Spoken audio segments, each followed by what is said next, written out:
Hello students, today we are going to start with chapter number 1 of political science, that is power sharing. Here we will learn about the power sharing among the different political organizations. Why power sharing is required? Before we move to this topic, we have to go through the case study of Belgium and Sri Lanka. Chapter number 1, power sharing. Power sharing among the three organs of the government, or power sharing among the three levels of the government, whatever the reason may be, the idea of power sharing has emerged in opposition to the notion of undivided political power. To understand how democracies handle demands for power sharing, we will go through the case study of Belgium and Sri Lanka. We will first learn about the ethnic composition in Belgium and Sri Lanka. We'll start with Belgium. Now Belgium. It is a federal state in Western Europe. It is smaller in area than our state Haryana. It is bordering the areas of countries of Netherlands, France, Germany and Luxembourg. It has a population of a little over 1 crore, that is almost half the population of Haryana. So what is the ethnic composition here?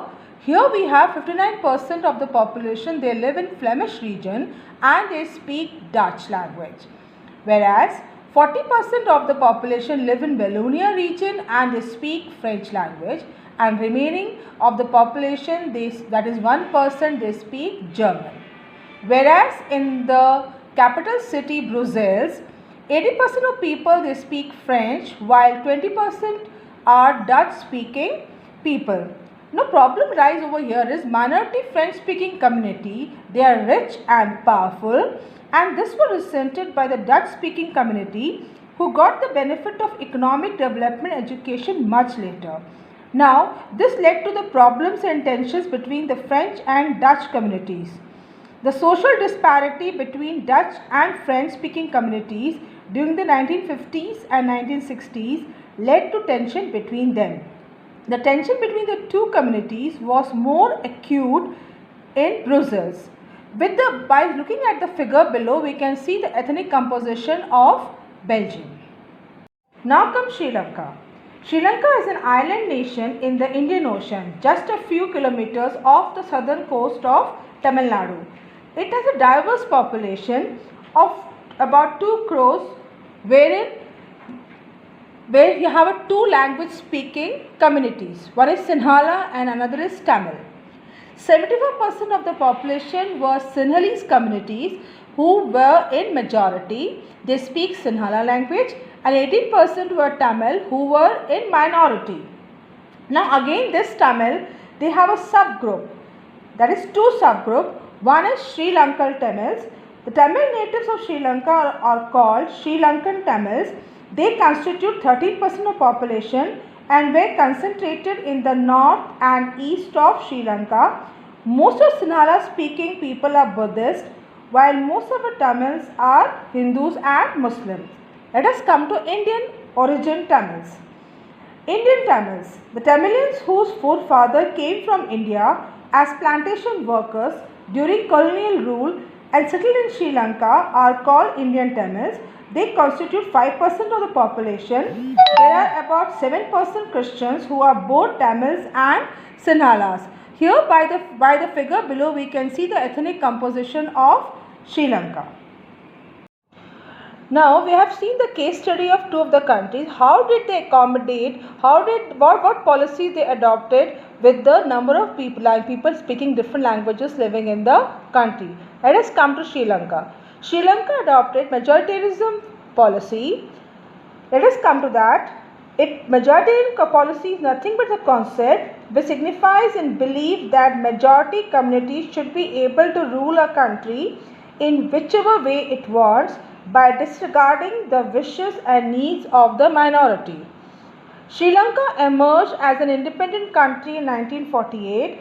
Leaders of Sinhala community sought to secure dominance over government by virtue of their majority. In 1956, an act was passed to recognize Sinhala as an official language, thus disregarding Tamils. The government followed preferential policy that favored the Sinhala applicants for university positions and government jobs. State shall promote Buddhism according to new constitution All these steps led to feeling of alienation among Tamils in Sri Lanka.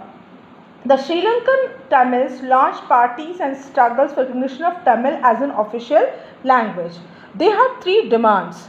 First demand was to recognize Tamil as an official language of Sri Lanka, to provide equal opportunities for Tamils in spheres of government jobs and getting admission in educational institutions, and to provide provincial autonomy for Tamil dominant provinces.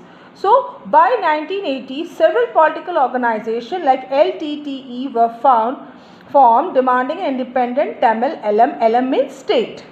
And this conflict between these two communities led to widespread conflict and turned into civil war, and because of which there was terrible setback to social, cultural, economic life in the country. Many families were forced to leave the country as refugees and lots of people lost their livelihood.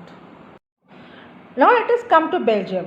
What policy did Belgium adopt to accommodate the difference of languages in their country?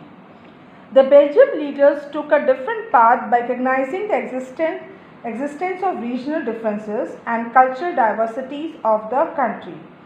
Between 1970s and 1993, the Constitution of Belgium was amended 4 times. Following are the arrangement that they work out to enable everyone to live together within the same country. What was those arrangements? The arrangements were, first is we have is equal number of ministers for both the groups. The Belgian constitution prescribed that number of Dutch and French speaking ministers shall be equal in the central government. Some specific laws require the support of majority of members from each linguistic group. No single community can take decisions unilaterally. Then comes second point, more power to state government. The state government are not subordinate to central government. More power of central government have been given to state government of 2 regions of a country. Then we have a third point, equal representation of the state and the central level.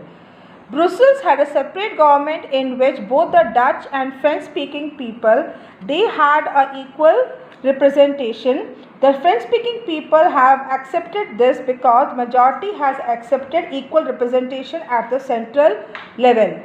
Then we have the fourth one, formation of community government. Apart from central and state government, there is third kind of government, that is community government, which is elected by people belonging to one community, Dutch, French and German speaking, no matter where they live.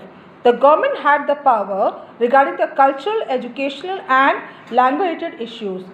Belgium model worked well. It avoided civic strife between 2 major communities and the country remained united. What conclusion can we derive from these 2 stories of Belgium and Sri Lanka? See, in this, both dealt with their problem differently. Belgium, they tried to accommodate all the communities together to run the country in a smooth manner, to have a unity in the country, whereas Sri Lanka adopted majoritarian aspect, which led to civil war in the country. So this is all for today, student. Tomorrow we are going to start with what is power sharing, why power sharing is desirable.